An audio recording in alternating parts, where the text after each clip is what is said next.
My cognition and learning journey. At 14 years of age, I was involved in a serious road traffic accident which resulted in a fractured skull, ruptured liver and detached retina. I was on a life support machine in a coma for 4 days. This caused time off of school, and for a variety of reasons I left school aged 15 with just one GCE. I know what it's like not to fulfil my potential due to circumstances beyond my control. I had the ability, but not the access. I also learnt how crucial it was to my self-worth to have someone listen to my needs.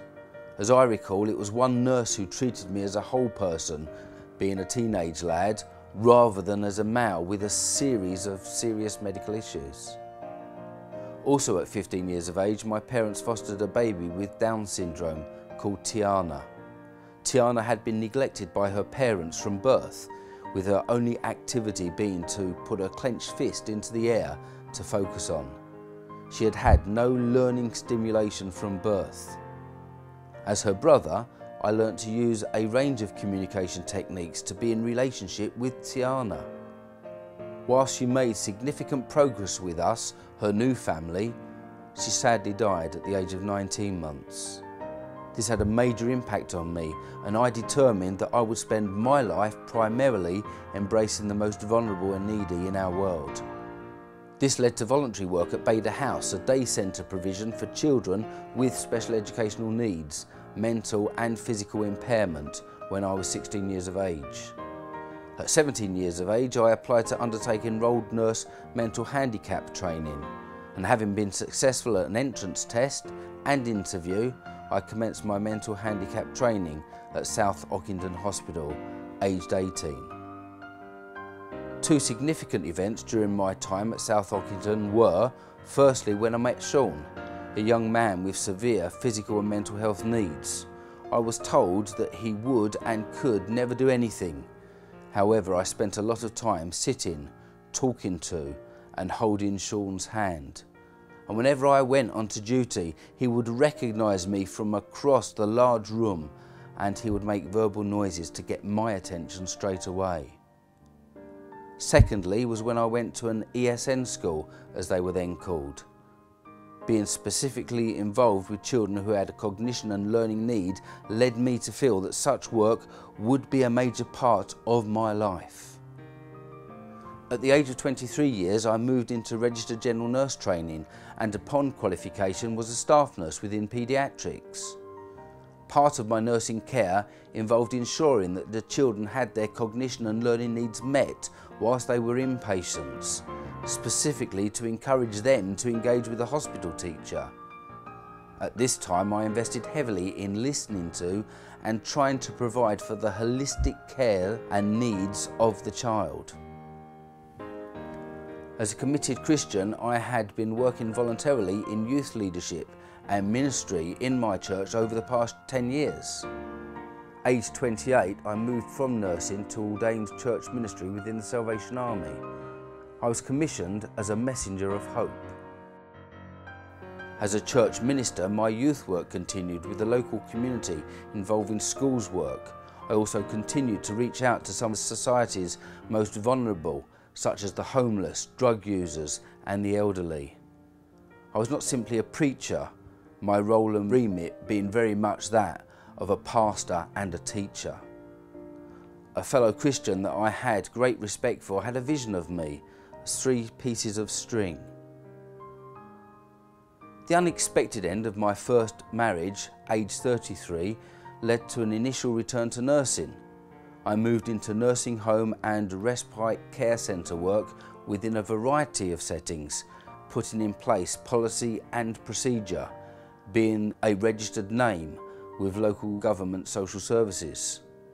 This included a 6-month period as care manager at Yule Court, a purpose-built £3.75 million complex which was for care of the elderly. Also, I worked at the Birches, a residential respite care centre for children and young people with a learning disability and complex physical and health needs. I worked there as nurse in charge. During this time, I learnt multi-agency working skills. This made me realise that there was in fact more to me than just nursing care and pastoral management of places and people. I'd always been involved in teaching and learning, and this was mainly with young people, so I determined at age 35 years to become a qualified teacher. My one obstacle was that despite professional qualifications, I didn't have a maths GCSE, and it meant a return to school for me. At the age of 36, I sat my maths GCSE at President Kennedy School with the whole of Year 11 in the Assembly Hall, and I was successful in getting my grade C. To date, this has probably been my greatest educational challenge. Teacher training began, and a significant part of my teacher career to date has been involved teaching children with special educational needs and disability. Having moved to Yorkshire, my new church minister shared with me that they had a picture of me come to their mind as a rope with 3 strands. Whilst teaching at Andrew Marvell College, I led a teacher exchange visit to Sierra Leone, which was to change my life forever. I had a meeting with the Sierra Leonean Deputy Minister of Education and the Chief Inspector of Schools for the country, who discussed the country's educational needs with me. Currently in Sierra Leone, there is no formal educational provision for children with special educational needs and disability. Of the children who do have state schooling, there is only very basic learning and equipment facilities. Learning is by stage rather than age, due to the massive cognition and learning needs as a result of the prolonged civil war. The 3 YMCA schools that I worked in and visited had children with varying special educational need, who were fully engaged in their learning despite the lack of school building and equipment. It was this experience that led me to take up a new teaching appointment as an assistant Senko and training to become a qualified Senko in my current school. As part of my Senko training and studies with Sheffield Hallam University, I have analysed our school data and found that the greatest need of students currently on our Special Educational Needs Register is within the specific area of cognition and learning. As such, I have undertaken a lesson study with a nurture class of Year 7 students who have this as their main need. The school development plan identifies that most of the students with a cognition and learning need have literacy needs. Specifically, they all, without exception, have a reading age below their chronological age. Through 49 years of my life and work experience, I have been a nurse, a minister and a teacher. These 3 elements of my life could be viewed as key strands which all complement each other. These strands all weave together to make a much stronger, more durable and resilient 3-stranded rope. In the Bible, the book of Ecclesiastes, chapter 3 says, "For everything there is a time." It goes on to say in chapter 4, "A cord of 3 strands is not quickly broken."